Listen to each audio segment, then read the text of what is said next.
नमस्कार दोस्तों, आप सभी का स्वागत है एग्जाम पुल में।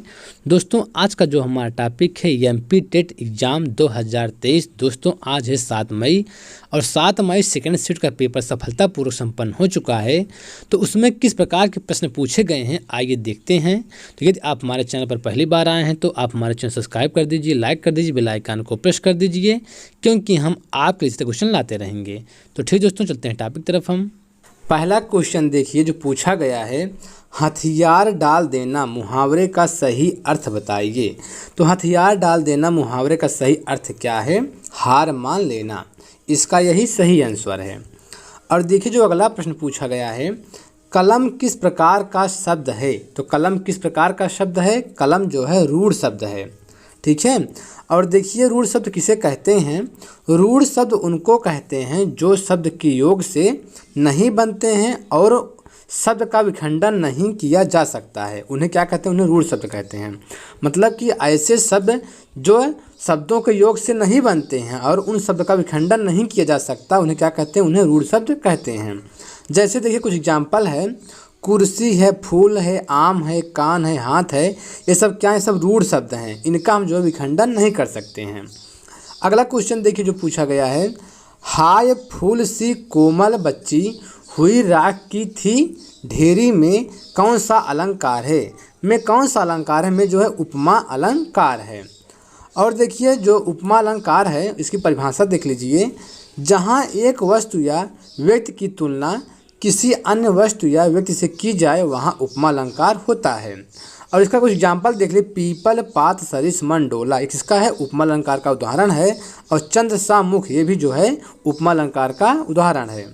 अगला क्वेश्चन देखिए जो पूछा गया है, अध्ययन में किस उपसर्ग का प्रयोग हुआ है? तो अध्ययन में किस उपसर्ग का प्रयोग हुआ है? अधि उपसर्ग का प्रयोग हुआ है।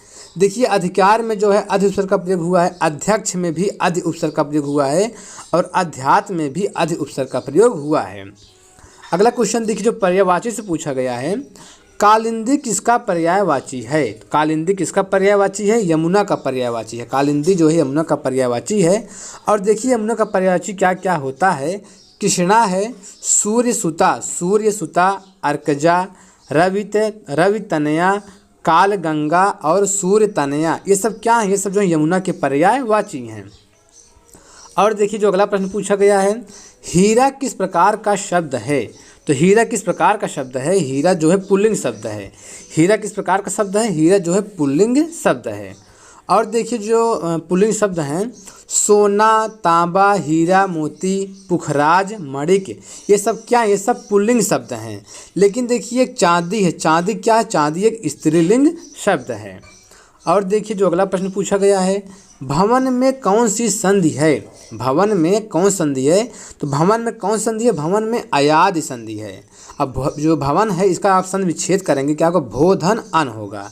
जैसे देखिए पावक में अयादि संधि है, विधायक में अयादि संधि है, गायक में अयादि संधि है, नायक में अयादि संधि है।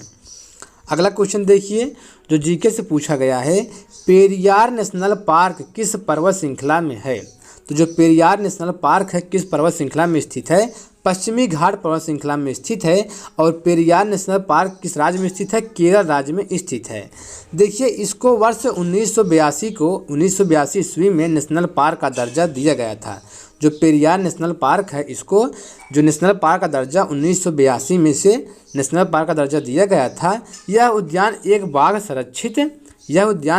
संरक्षित क्षेत्र है और यह उद्यान पेरियार नदी के परिप्रेक्ष्य में स्थित है। अगला क्वेश्चन देखिए बांध से है, ओंकारेश्वर बांध किस नदी पर बना है? तो ओंकारेश्वर बांध जो है नर्मदा नदी पर बना है। और ओंकारेश्वर बांध है कहाँ? मध्य प्रदेश में स्थित है। और देखिए जो दूसरा एक है गांधी सागर बांध। गांधी सागर बांध कहाँ है? चंबल नदी पर बना है। गांधी सागर बांध चंबल नदी पर बना है। और देखिए एक आया है सूची से, संघ सूची में वर्तमान में कितने विषय हैं? संघ सूची में वर्तमान में कितने विषय हैं? तो संघ सूची में वर्तमान में 100 विषय हैं। पहले कितने विषय थे? पहले संघ सूची में 97 विषय थे और वर्तमान में 100 विषय हैं। और देखिए जो राज्य सूची है, राज्य सूची में पहले कितने विषय थे, पहले जो है 66 विषय थे, लेकिन वर्तमान में कितने विषय हैं, वर्तमान में राज्य सूची में 61 विषय हैं। अगला देखिए समवर्ती सूची में पहले 47 विषय थे, लेकिन जो वर्तमान में कितने विषय हैं, वर्तमान में समवर्ती सूची में 52 विषय हैं।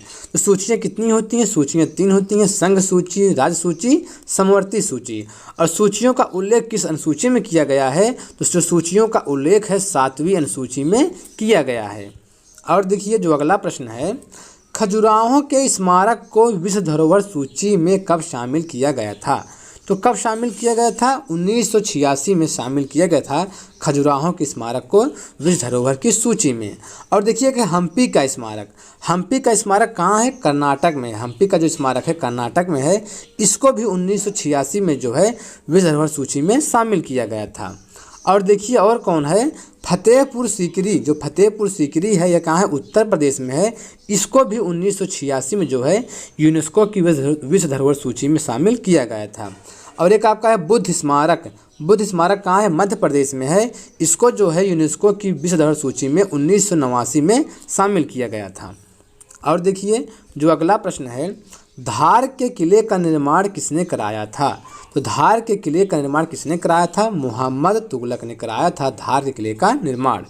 और देखिए जो अगला प्रश्न पूछा गया है, मध्य प्रदेश के प्रथम राज्य निर्वाचन आयुक्त कौन थे। तो मध्य प्रदेश के जो प्रथम राज्य निर्वाचन आयुक्त कौन थे, इसका जो सही आंसर है NB लोहानी। अगला प्रश्न, कौन विकास का सिद्धांत नहीं है। तो विकास का सिद्धांत कौन नहीं है, विकास मशीनी प्रक्रिया है, यही जो है विकास का सिद्धांत नहीं है। देखिए विकास सिद्धांत कौन कौन से होते हैं, निरंतरता का सिद्धांत क्या है, विकास का सिद्धांत है। व्यक्तिगतता का सिद्धांत, ये भी विकास का सिद्धांत है। परिमार्जिता का सिद्धांत, ये भी विकास का सिद्धांत है।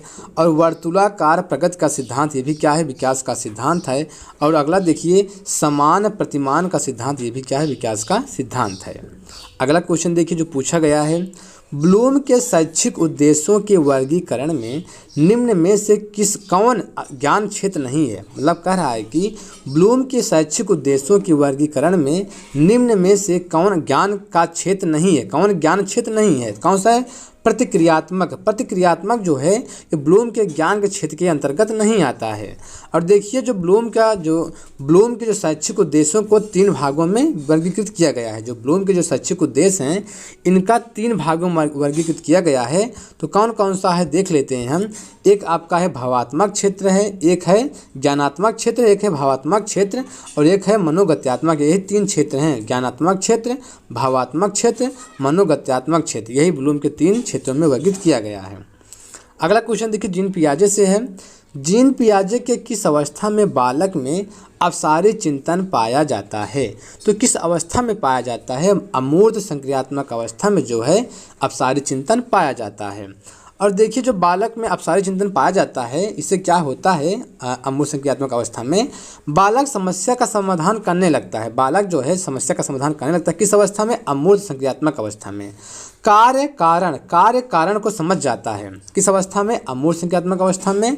और बच्चों में अमूर्त चिंतन पाया जाता है। अगला क्वेश्चन देखिए, उद्दीपक अनुक्रिया के सिद्धांत से कौन से वैज्ञानिक संबंधित हैं। तो कौन से वैज्ञानिक संबंधित हैं, थार्नडाइक संबंधित हैं। देखिए थार्नडाइक के कुछ और सिद्धांत हैं, त्रुटि एवं प्रयास का सिद्धांत जो है थार्नडाइक ने दिया है। और देखिए संबंधवाद का सिद्धांत, संयोजनवाद का सिद्धांत, ये सब क्या है, सब थार्नडाइक के सिद्धांत हैं। अगला क्वेश्चन देखिए जो पूछा गया है, जब शुरू में सीखने की गति धीमी हो और बाद में तेज हो जाए तो उस वक्र को क्या कहेंगे। तो उस वक्र को क्या कहेंगे, उस वक्र को नतोदर वक्र कहेंगे। ठीक है दोस्तों। और देखिए जो अंतिम प्रश्न पूछा गया है, किस वैज्ञानिक का मानना है कि बच्चों में भाषा का विकास सामाजिक अंतःक्रिया के द्वारा होता है। तो किस वैज्ञानिक का मानना है, तो जो है लेव वाइगोस्की का मानना है कि जो बच्चों में भाषा का विकास होता है सामाजिक अंतःक्रिया के द्वारा होता है। तो ठीक दोस्तों आज के इतना ही।